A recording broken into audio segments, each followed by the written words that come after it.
Si est une catastrophe naturelle dont ils se souviendront certainement très longtemps tant elle a marqué les habitants de la région. Avec le réchauffement climatique, les étés sont de plus en plus arides et les feux de forêt de plus en plus fréquents et dévastateurs. Épargné jusqu'ici, le département de la Gironde a vu une grande partie de sa forêt détruite par les flammes en juillet dernier.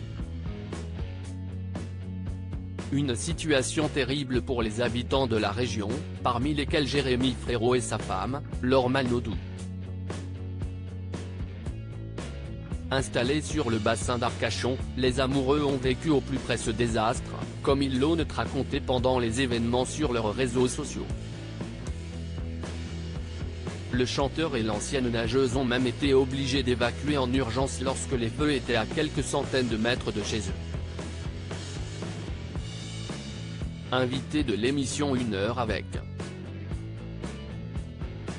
Présenté par Bernard Montiel sur RFM, Jérémy Frérot est revenu sur cette période particulièrement angoissante pour sa famille.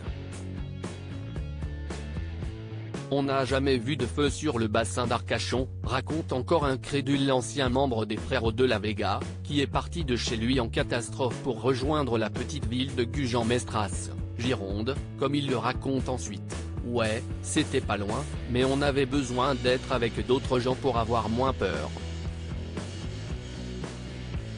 À 23 h, la maison était pleine de fumée à l'intérieur, donc on n'avait pas envie de s'endormir avec ça. La principale crainte du papa de 2 garçons, les émanations toxiques, comme le précise l'animateur de 65 ans, qui habite également dans la région.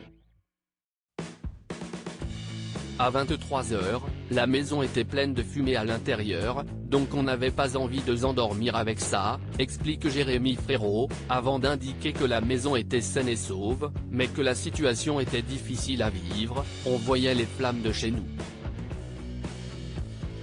Les flammes faisaient 100 mètres de haut, on pouvait les voir. Les constructions humaines ont fondu. Une situation désolante pour le compagnon de Laure Manodou, qui s'est depuis remis de ce drame humain et écologique avec l'aide de sa chérie et de ses adorables garçons.